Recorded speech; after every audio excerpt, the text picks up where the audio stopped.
बिस्मिल्लाहिर्रहमानिर्रहीम। अस्सलाम वालेकुम जी। आज हम बात करेंगे कि आप लोगों ने पंजाब बार कौंसिल की मेंबरशिप कैसे हासिल करनी है, यानी कि आपने लोअर कोर्ट का जो लाइसेंस है वो किस तरह से लेना है। तो सबसे पहले मैं आपको फर्स्ट स्टेप जो है वो आपकी डॉक्यूमेंटेशन के बारे में है, वो आपकी कंप्लीट होनी चाहिए जी।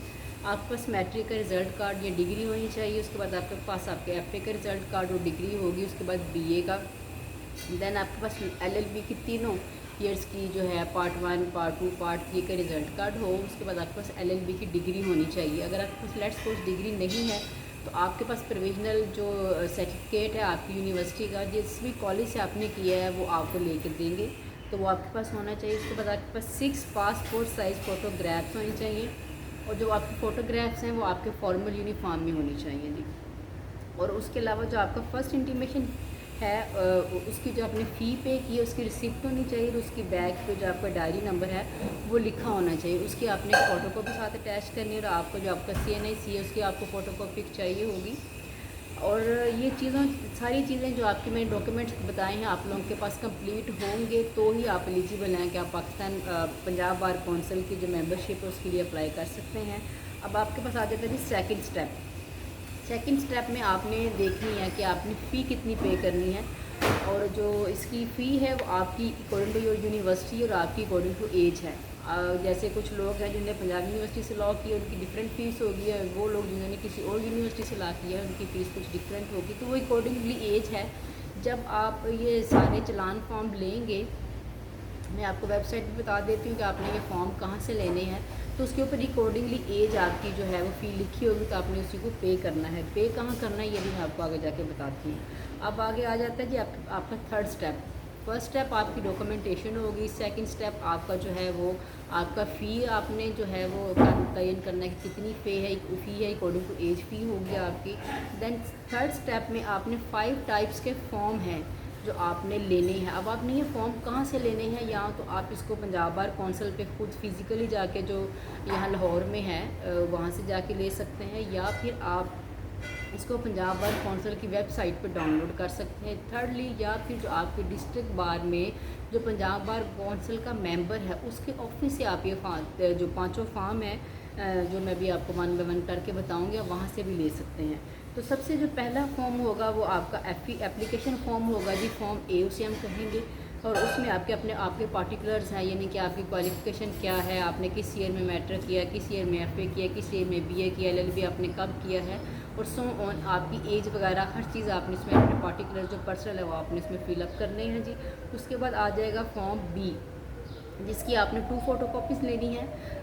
2 कॉपीज़ उसकी फॉर्म B की लेनी है, और उसको आपने अटेस्टेड करवाना है 2 एडवोकेट से।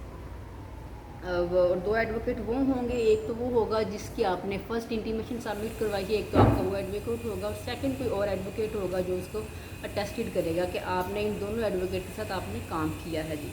अच्छा जी, नंबर C जो है आपका फॉर्म वो होगा, आपने जो अपना ID कार्ड, जो आइडेंटिटी कार्ड अपने आपके लोअर का बार का इशू करवाना है वो उसको फिल करने के लिए होगा। तीसरा फॉर्म C है जी आपका, जो मैंने बताया आपने जो कार्ड वहाँ पे लेना है उसके ऊपर जो भी लिखा होगा आपने उसको फिल करना है।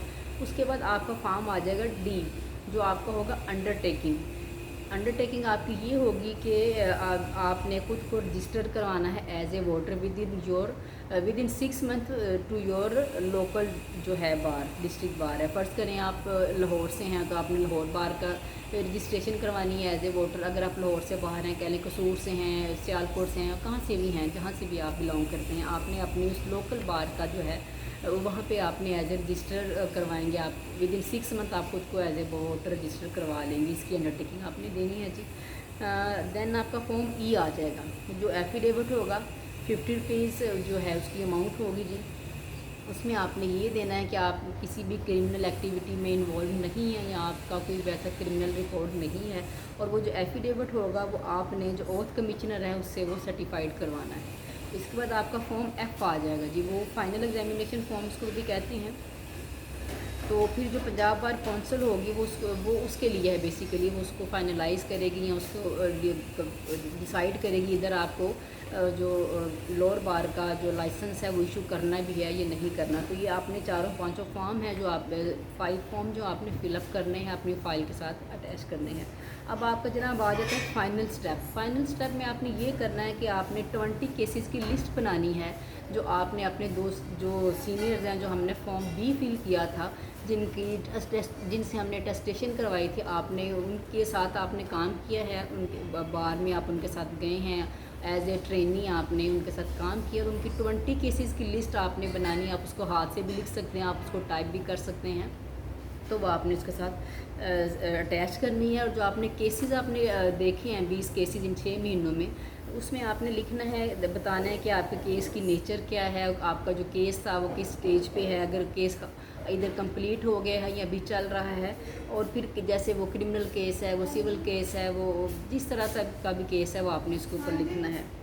और फिर उसके बाद जो आपकी जो ये जो केसेस आपने लिस्ट बनाई 20 की, आपने इसकी भी टेस्टेशन करवानी है अपने दोनों सीनियर्स एडवोकेट्स के से भी, जिनके साथ आपने काम किया होगा।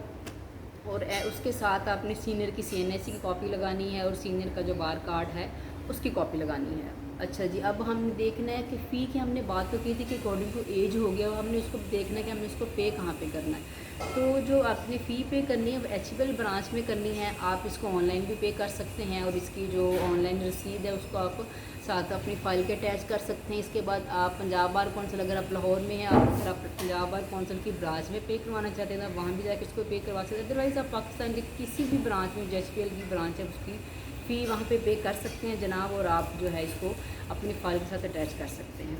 और फिर सेकेंडली जो हमारा फाइनल स्टेप है वो हमने इसको पोस्ट करना है। आप इसको बाय कोरियर भी सेंड कर सकते हैं, बाय पोस्टल उसको पोस्ट भी कर सकते हैं, या फिर आप खुद फिज़िकली पंजाब बार कौंसिल में जाएँ, वहाँ पे जाके आप इसको सबमिट करवा सकते हैं। और वहाँ सबमिट करवाने के बाद आपके कंप्यूटर डायरी नंबर जो है वो इशू करेंगे, जो पंजाब बार कौंसिल है वो आपको इशू करेगी, और कुछ दिनों के बाद आपको इंटरव्यू की एक कॉल आएगी।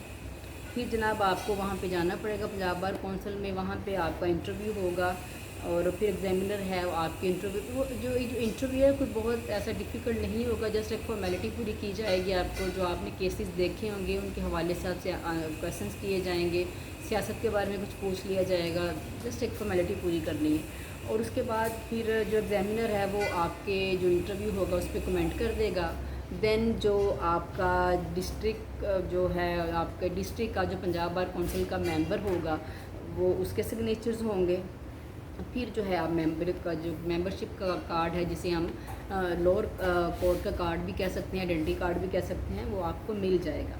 और फिर जब आपको कार्ड मिल जाएगा, जैसे मैंने पहले बताया है कि आपने एक फॉर्म फिल किया है, आपने वो जनाब था हमारा फॉर्म नंबर D अंडरटेकिंग का, कि आप विद इन 6 मंथ खुद को अपनी जो लोकल बार है उसमें आप रजिस्टर करवाएंगे एज ए वोटर। तो आपने खुद को फिर जो है वो एज ए वोटर रजिस्टर करवा देना अपनी लोकल बार में।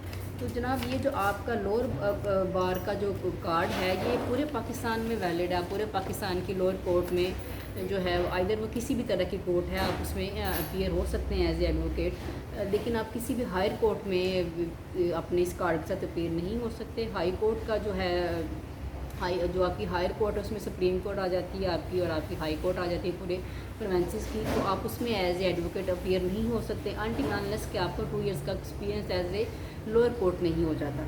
तो हाई कोर्ट का लाइसेंस लेने के लिए पहले तो क्राइटेरिया थोड़ा सा डिफ़िकल्ट था कि जनाब आपकी 10 इयर्स की स्टैंडिंग होनी चाहिए, और उसके बाद हाई कोर्ट के लाइसेंस के लिए आपकी 2 इयर्स की स्टैंडिंग होगी एज ए लोअर कोर्ट। और हाई कोर्ट का लाइसेंस आपको मिल जाता है, उसमें आपने अपनी डॉक्यूमेंटेशन वैसे कंप्लीट करनी है जैसे हमने फ़र्स्ट अपनी लोअर कोर्ट की आईडी कार्ड के लिए या उसके आइडेंटिटी कार्ड के लिए की थी। फिर आपका इंटरव्यू होगा और आफ्टर 2 इयर्स आप एलिजिबल हैं कि आप अपने हाई कोर्ट का लाइसेंस इशू करवा सकते हैं। लेट्स सपोज अगर आप अपने हाई कोर्ट का लाइसेंस इशू नहीं करवाते तो आपने हर साल जो आपके लोअर कोर्ट का लाइसेंस है या आपका ID कार्ड है, आपने हर साल उसकी फ़ी पे करनी है और आपने इसको रीन्यू करवाना है। अगर आप रीन्यू नहीं करवाएंगे तो आपका जो लाइसेंस है वो 1 साल के बाद एक्सपायर हो जाएगा। और अगर आप 2 साल के बाद हाई कोर्ट का लाइसेंस ले लेते हैं तो फिर आपको आपके लोअर कोर्ट का जो लाइसेंस है उसको रीन्यू करवाने की ज़रूरत नहीं है।